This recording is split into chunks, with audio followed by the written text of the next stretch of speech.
رب اشرح لي صدری ویسر لی امری واحلل عقدۃ من لسانی یفقهوا قولی واجعل لی وزیرا من اہلی۔ اگر میں کہوں میں نے صبح ناشتے میں روٹی اور انڈا کھایا، یا کہوں میں نے صبح ناشتے میں انڈا اور روٹی کھایا، اس سے کیا فرق پڑتا ہے؟ ان کا بس ترتیب بدلی ہے، کوئی فرق تو نہیں پڑتا۔ اب اسی طریقے سے اب قرآن میں دیکھیں، میں آپ سے سوال پوچھتا ہوں کہ سورہ اعراف آیت نمبر 188 میں اللہ نے فرمایا قل لا املک، اعوذ باللہ من الشیطان الرجیم، قل لا املک لنفسی نفعا ولا ضرا، کہہ دو کہ میں اپنے فائدے اور نقصان کا کچھ بھی اختیار نہیں رکھتا۔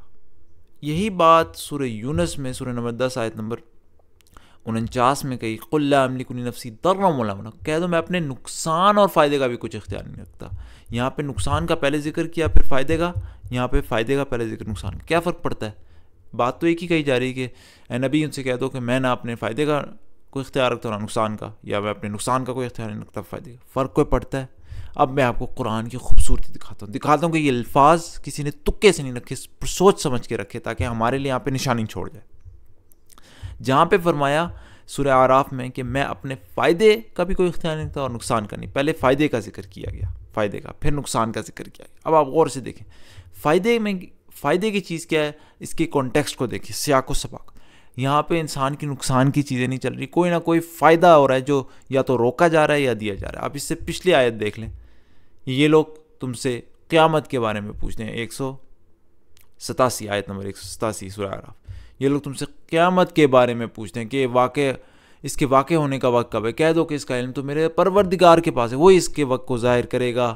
یہ تم سے اس طرح دریافت کرتے ہیں کہ گویا تم اس سے بخوبی واقف، کہو کہ اس کا علم تو خدا ہی کے پاس ہے۔ اس کے بعد اللہ کہتا ہے میں اپنے لیے بھی، رسول اللہ تو آپ کہتے ہیں صلی اللہ علیہ وسلم، میں تو اپنے لیے اس کوئی فائدہ نقصان کا وہ نہیں رکھتا اختیار۔ تم لوگ کیا یہ سمجھ رہے ہو کہ میں تم سے علم روک رہا ہوں؟ اس کا علم تو میرے پاس بھی نہیں ہے، یہ فائدہ تو میں اپنے آپ کو بھی نہیں دے سکتا۔ اور پھر اس کے آگے بھی جو اگلی آیت ہے وہ بھی بیوی اور بچوں کے فائدے کی بات ہو رہی ہے کہ انسان کے جو اللہ تعالیٰ بیوی اور بچے دیتے ہیں، وہ خدا ہے جس نے تم کو ایک خاص شخص سے پیدا کیا، پھر اس سے اس کا جوڑا بنایا تاکہ اس کے راحت حاصل کر سکے، فائدے کی بات ہو رہی ہے۔ سو جب وہ اس کے پاس جاتا ہے تو اسے ہلکا سا حمل رہ جاتا ہے، پھر اس سے کے ساتھ وہ چلتی پھرتی ہے، پھر جب اس کو بوجھ معلوم ہوتا ہے تو پھر اللہ تعالیٰ انہیں یعنی بچے دیتا ہے، پھر اگر اس کو صحیح سالم میں بچہ دیتا ہے، سبحان اللہ۔ تو سارا فائدے کی بات ہو رہی ہے، بیچ میں اللہ تعالیٰ اگر یہ کہتا ہے فائدہ کو میں اپنے نقصان اور فائدے کا اختیار نہیں، پہلے نقصان کہہ دینا ایک عجیب بات لگتی ہے، لہٰذا پہلے کہا کہ میں اپنے فائدے کا کوئی، اور پھر کہا میں اپنے نقصان کا کوئی اختیار نہیں رکھتا۔ یہ بات یہاں پہ ہو گئی۔ جبکہ سورہ یونس میں جہاں فرمایا کہ میں کہہ دو کہ میں اپنے نہ نقصان کا کوئی اختیار رکھتا ہوں نہ فائدے کا، یہاں پہ کانٹیکسٹ دیکھیں، کانٹیکسٹ میں یہ لوگ عذاب مانگ رہے ہیں، عذاب طلب کر رہے ہیں، کہہ رہے ہیں کہ کدھر ہے یہ عذاب جس کا تم ہم سے وعدہ کرتے ہو؟ پیچھے اور عذاب کا ذکر بھی ہو رہا ہے۔ آپ آیت نمبر 46 سے آگے چلیں، اور بلکہ اس سے بھی پہلے جائیں، اور جس دن اللہ ان کو جمع کرے گا آپس میں ایک دوسرے کی شناخت بھی کریں، جن لوگوں نے خدا سے روبرو حاضر ہونے کو جھٹلایا۔ اب سارے نقصان کی بات ہو رہی ہے، غور سے آپ دیکھتے لیں، جن لوگوں نے خدا کو روبرو حاضر ہونے سے جھٹلایا وہ خسارے میں پڑ گئے اور راہ یاب نہ ہوئے۔ اور اگر ہم کوئی عذاب جس کا ان لوگوں سے وعدہ کرتے ہیں تمہاری آنکھوں کے سامنے نازل کریں، ہم ساری نقصان کی باتیں ہو رہی ہیں، یا اس وقت جب تمہاری مدت حیات پوری کر دیں تو ان کو ہمارے ہی پاس لوٹ کر آنا ہے۔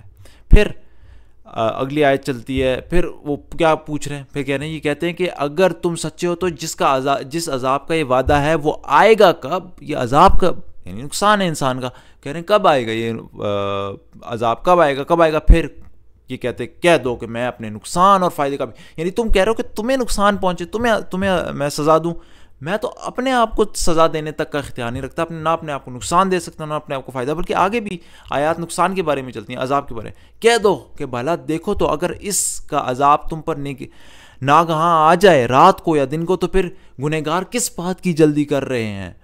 کیا جب وہ واقع ہوگا تب اس پر تم ایمان لاؤ گے؟ تو ساری عذاب نقصان، بیچ میں کوئی کہہ دو کہ میں اپنے فائدے اور نقصان کا کوئی مان، پہلے مناسب تھا کہا جاتا کہہ دو میں اپنے نقصان اور فائدے کا کوئی اختیار نہیں رکھتا، کیونکہ یہاں پہ عذاب کی بات ہو رہی ہے، وہ عذاب مانگ رہے ہیں، کہتے ہیں تم اپنے لیے عذاب مانگ رہے ہو، میں تو اپنے آپ کو عذاب نہیں دینے کا اختیار رکھتا، تمہیں کیا دوں گا؟ سبحان اللہ، کتنا مناسب تھا، یہ کوئی تکا نہیں تھا، قل لا املک لنفسی ضرا ولا نفعا، قل لا املک لنفسی نفعا ولا ضرا، نہ، ہر چیز اپنے سیاق و سباق کے بالکل عین مطابق چلی. سبحان اللہ, یہ کوئی تکے بازی نہیں تھی قرآن میں. اور یہ چیز انسان کو دکھاتی ہے کہ یہ کلام کسی بہت ایک جس کو کہتے ہیں سپر انٹیلیجنٹ بینگ نے کی طرف سے آ رہا ہے, اور یہ دلیل ہے. اس پر ہم ایمان لاتے ہیں قرآن پر. کوئی ہمارا جس کو کہتے ہیں نا بلائنڈ فیتھ نہیں ہے. ہر قرآن کے ایک ایک لفظ کو ہم پرکھ کے اور اسی سے یہ ڈیڈکشن کرتے ہیں کہ یہ کلام کسی شخص نے رینڈملی بیٹھ کے نہیں لکھا, بلکہ بڑا سوچ سمجھ کر لکھا گیا. تو اللہ تعالیٰ ہمیں اس قرآن پر یقین کی حد تک ایمان دے کہ یہ کسی